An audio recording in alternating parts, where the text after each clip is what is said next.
ሰላም ሰላም፣ ጤና ይስጥልኝ ወዳጆቼ፣ እንዴት ከረማችሁ? እንዴት ናችሁ? ደህና ናችሁ? እግዚአብሔር ይመስገን እኛ በጣም ደህና ነን።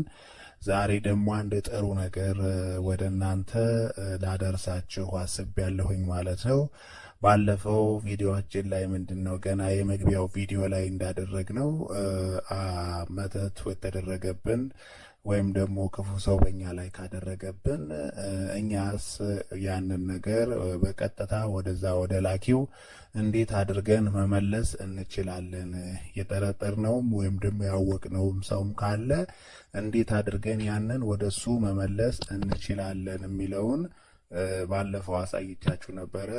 ኮሜንት ላይ ደግሞ ብዙ ሰው ብዙ ጽፎልኛል፣ አነባለሁ። በውስጥ መስመርም ያለውንም አንብቤ ያለሁኝ።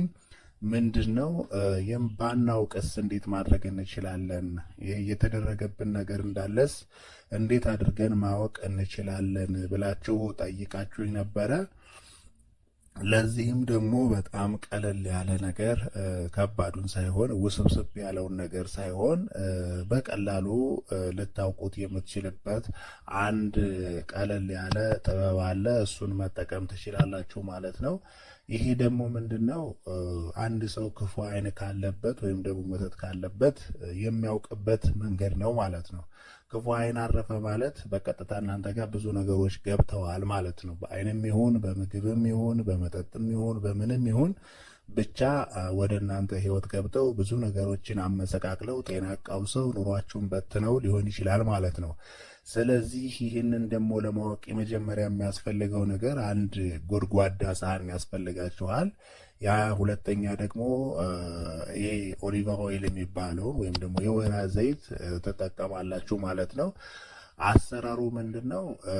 በመጀመሪያ ውሃውን ተሞሉትና ሳህኑ ላይ ከዛ በኋላ በአመልካች ጣታችሁ ማለት ነው፣ እቺ የሌባ ጣት የምትባለዋ ወይም አመልካች ጣቷ ዘይቱን ዛንክር እናረግና እጃችን ያችን ጣቷን ማለት ነው በውሃው ላይ 3 ጠብታዎች ማድረግ ነው፣ እየቆጠራችሁ ማለት ነው።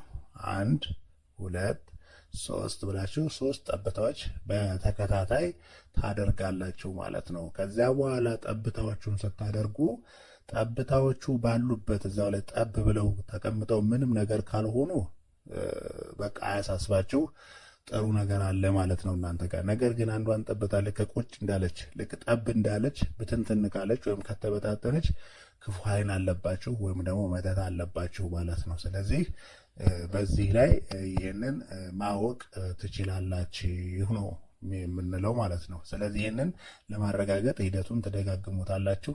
ግን ማስጠንቀቂያ እዚህ ላይ እዛው ያንን ነገር ስታረጉ ያው ትኩር ብላችሁ ያው ውሃውን ወይም ደግሞ ማየት ስላለባችሁ ሲበታተን ስለምታዩ እንደዚህ አይነት አሰራሮችን በአንድ ሳምንት ውስጥ ከ3 ጊዜ በላይ ማድረግ አይቻልም።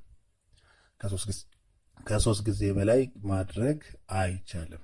በቃ 3 ጊዜ ከደገማችሁ በቂ ነው። ከዛ ውጭ ግን መድገም ለሌላ ነገር ሊያጋለጥ ስለሚችል አያስፈልግም ማለት ነው።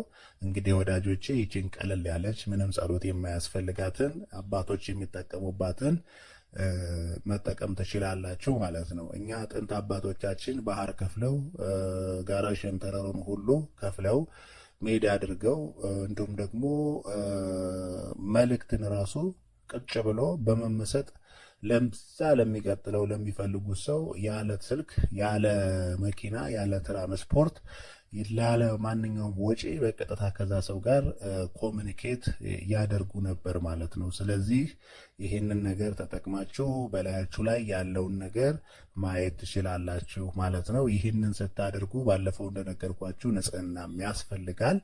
ዝም ብሎ ከሴትም ጋር ተኝቶ የሚሆን ነገር አድርጉ ምናምን አይሆንም። እንደዚህ አይነት ነገሮችን ስታደርጉ በቀጥታ ንጽህና ያስፈልጋል። አእምሮን መሰብሰብ ያስፈልጋል።